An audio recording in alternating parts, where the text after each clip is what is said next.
Hello, hello. Making sure that everyone can see the hands of Anna Walker. Hello, everyone. Hi, and welcome to the studio. How are you? I am well today. I am back in the studio. Excuse me, I have some errands to run today. Last minute details for the end of the year, dropping some things off at Leaping Llamas, picking up a ticket for the Nutcracker, supplies to finish my Christmas cards to go out. So yeah, it's a busy day, but that's okay. I like busy days every now and again, and I am feeling a-okay after getting my vaccinations yesterday. I had an interesting overnight where my immune system went, ooh, yeah, we detect something. We don't like it. We don't like it. And then this morning I woke up just fine. So I am on my second vat of coffee as we speak, but I wanted to show you a really easy way, because this is something I get asked a lot, but a really easy way to put together a felted painting. So today I'm going to show you a quick layout using a limited palette of colors here. I've got roving, I've got bats, and I've got pencil roving. Here's another bat, and I actually have some chiffon ribbon here too, because what I want to create is a simple little landscape with a silhouetted tree in the foreground. And I have been thinking about this using the chiffon ribbon for quite a while. So we're going to give that a try and see how that goes. Now I have two pieces of pre-felt. Pre-felt is partially felted fiber. I'm going to move all of my supplies off to the edge so that you guys can see what I'm working on. I have my trusty scissors, but pre-felt is partially felted fiber. And I mean, you can see through it. If you pull on it, you can tear away pieces.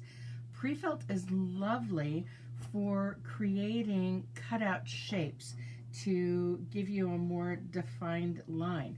But pre-felt is also what I use to work bases for my fiber when I'm creating a felted painting. And this is going to be the base for our felted painting. Actually, both of these are, because what I want to do is I want to cut like a horizon line from this and have the pieces match each other.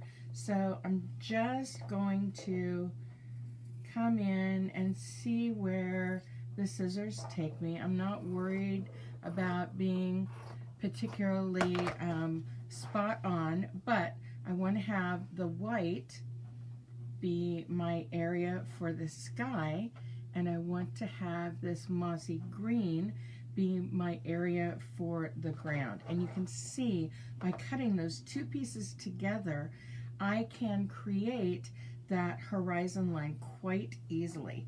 Now I am going to come in and I'm going to put down the second part of the white right over the top of the first part, and I'm going to do the same thing for the green to just, let's see, where am I at? Okay, so it would fit naturally there. I am going to just have it right along the edge. Now, can you see that there's some green giving us a slightly different look underneath? That is going to come through, and that's going to look very, very shaded. Let's see if I can you see how we've got just the shadow of that green coming up like an extra hill back here? And that's going to be blended out with this white that's underneath here. So that's a really fun way to get things started. Now, I want to build up my sky first. Now for my sky, I have some sky blue here. Whoops, let's see. I've got some sky blue here. I have a blue and purple roving mix here. I've got a little bit of pink, a little bit of red, and a little bit of white. Because if anyone knows Kansas skies, you know that we always have clouds of some sort.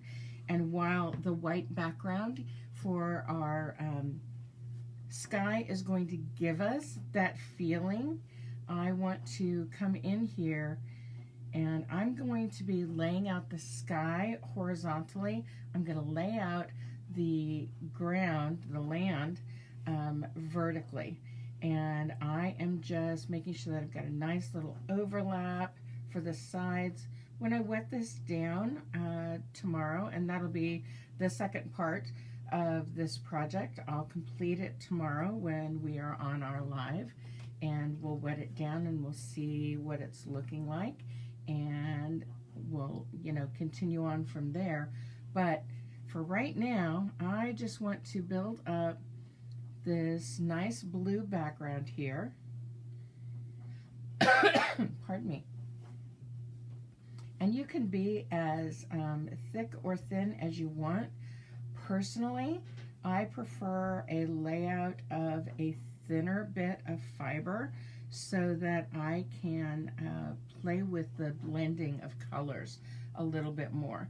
If you lay down big globs of color, it's hard to get it looking even. So you will see me very often using thin little wisps of fiber to get us started with a painting, and then I'll add as I go along. So I want to make sure I get these edges a little bit more. And again, I'm not terribly worried if a little bit of the white is showing through, because that is just going to give us some beautiful colors. Now I have this purple roving, and I just want to bring it out here and add some accents to this sky. There's no rhyme or reason here. I am just playing with the colors and laying them down as my hands just, you know, find a spot to lay them down. And you can see just adding these little bits of darker fibers brings in some shade and some texture that we didn't see before. Now I'm being very aware of how my color is coming in from one side and drafting out much, much thinner to the other side, because one end is going to be a bright area, one end is going to be a darker area. When you look at landscapes, you're always looking for where those bits of color are. Now, it seems pretty straight right now. It doesn't have to be. Once I get it laid out, I can give a little bit of a zhuzh, and we can see some motion, some wind blowing clouds around, which in Kansas happens all the time. So I like to just zhuzh it up a little bit once I've got that second color laid on. And now we're going to come in with a little bit of the pink. And the pink is going to be kind of right in here. And I want this to be a very, very, very light application. So I'm drafting it out and letting it just move within this area here. It's all about just little subtle bits of color and texture. And you can hold it down in one area and draft it over to the other side. But this is getting us that beautiful sky that we're looking for, that anyone who has lived in flyover country knows that we have some of the most amazing sunsets ever. Now I want to get to this little darker pink area here, because I think that darker pink is going to give me some more shading and some more texture to my skyscape here. Not a lot, just a little bit. And now I want to come in with some of this red. Not going to use a lot of the red at all. In fact, if I use this much, I'll be surprised. I just want to draft it out so that I've got it all at the staple length. And then I'm just going to take and give it some more teasing out and just lay that beautiful red right along the this corner. And I kind of I'm liking this. I'm feeling like we've got the sun setting right here, and it's starting to get darker here. In fact, I may grab just a little bit more of this darker fiber. And this roving that had the purple and the darker blue in it has a little bit of undyed silk in it. So it's going to be reminiscent of, you know, those clouds that come in and are just sort of mixed up in the beauty of our sunset. So you're going to be able to see these little turns and bits that are going to give us that cloud look. Just to add a little darkness in this color, because the sun's setting here. Now you can certainly come in at a different angle every once in a while just to give a little bit more motion. But I'm looking at this and I'm thinking, you know what? I think we're okay here. So we're done with our sky. See, really simple, really easy. I want to come in with this bat here. Now this is a very crazy bat, and it is funky, and it is long lengths, and it is going to give us some beautiful look. And I know I said I was going to go up and down, but I think I'm going to save the up and down for the pencil roving, because this is drafting out and giving us so many beautiful. This is the nice thing about a mixed bat like this, is that it can give you some motion for feeling like the grass and hills are just sort of all over there, and that's just giving us a little bit of texture and fun. I've got a little piece of organic matter or veggie matter in here. I'll pull that out.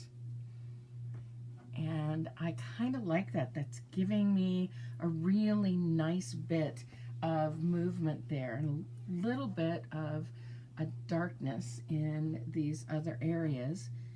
I'm just picking up pieces of the fiber that are a little darker and laying them in toward the bat. And that's the other nice thing about getting a mixed bat like this. I don't even remember where I got this bat. That's how old it is. But the nice thing about a mixed bat like this is that you can find some darker colors that can help you out with that shading and that texture.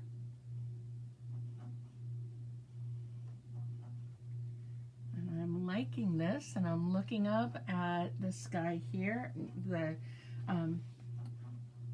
reflection in the camera, and I'm feeling this. So now I have some pencil roving.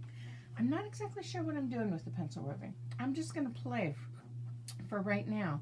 And I'm just playing with some bits that I can take and just sort of lay down and draft out to give us some more of that texture of looking like the hills have got some nice little bits of movement in them. I don't know how this is going to turn out, but I'm just playing right now. And that's the other thing about doing felt paintings. When you're starting out, just play with them. See what happens. And this is a nice way to experiment on a smaller piece that can give you just some practice time. And again, this pencil roving is just sort of giving me the illusion of all of those plowed fields in the distance, and just giving me the opportunity to come in and play with that texture a little bit. So it's going to be really interesting to see how this turns out when I wet it down And when we felt it up, and for right back in here, I'm going to really draft and blend these out and bring it up. Oh, I think I'm going to flip that around. Bring that up there and sort of leave it open so we get a little bit of that glint of that gold. I'm actually going to come in here and look at my bat again. And I've got another piece of organic material there. Now I've got just a little pieces of this bat. Layering is another way to build in texture and dimension. And so I'm just going to take and draft these out, and I know that I have them underneath, and I know that I just put the pencil roving on top, but this little bit of adding fiber is going to give us a blending of those pieces so that it won't look so drastic seeing that pencil roving there, and it will hopefully give us some beautiful texture and depth and just give it that little pizzazz. All right, I am happy with the way the fibers are laid out. Now, could I leave it just like this? Absolutely I could, but I want to put a tree in here. And I want to put it in here with this amazing chiffon ribbon, because I have had this for quite some time and I don't know how it's going to turn out. Again, this is another part of the playing technique.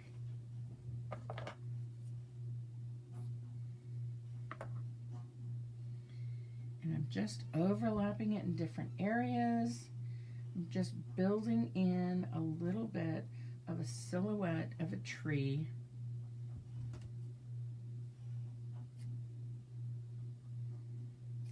Not worried too terribly much about how it looks, but more about how I can play with this texture, because the wool fibers that are underneath are going to work their way through this chiffon ribbon, and they're going to pucker in some amazing ways.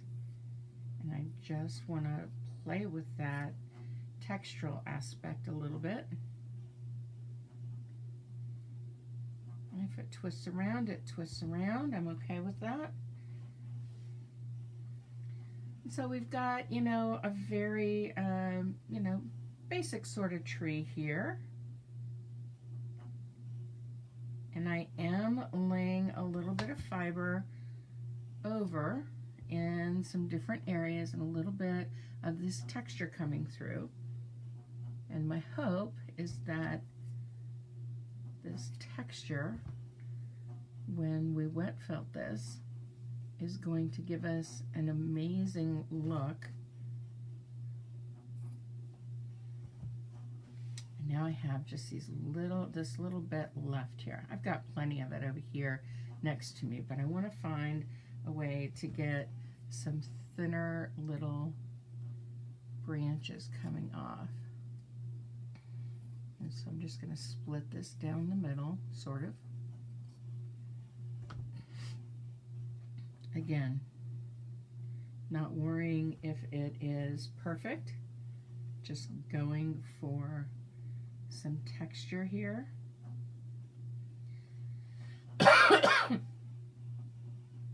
And again, you know, this is just an easy way to try something out without it being a major investment in time, energy, and materials.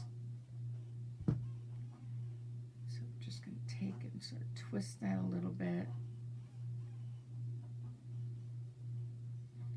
It's all about just playing with it.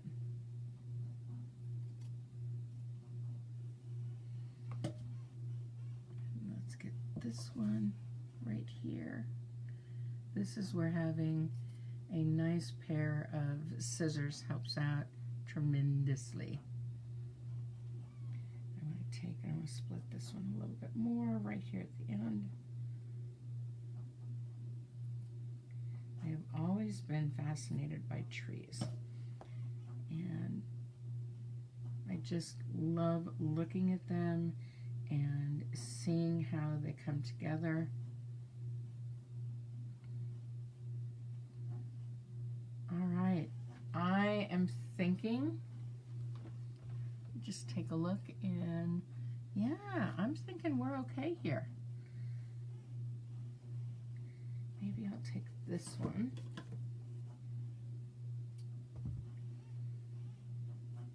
Bring it in there. Take this one and bring it in there.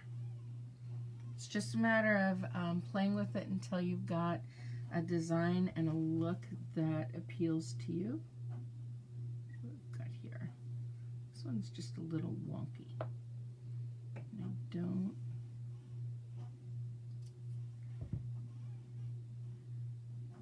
Oh dear, that's okay.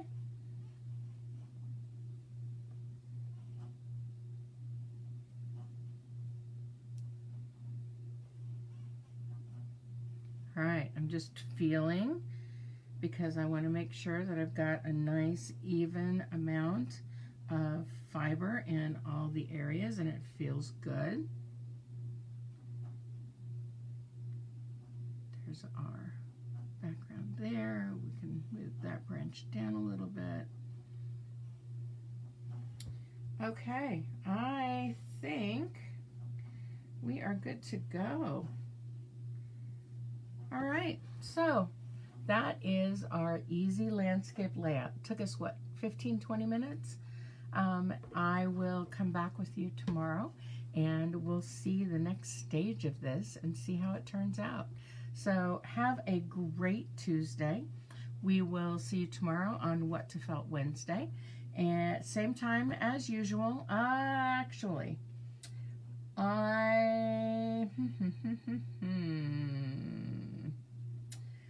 I will post later today when I'm going to be on tomorrow. We might be able to work usual time, but I've got some transportation things getting people to and from places tomorrow. So let me check on that and I will post it here on the page, and we'll see you tomorrow and we'll wet this down and start with a little bit of the wet felting and go from there. So have a great day, everyone. We'll see you soon. Bye.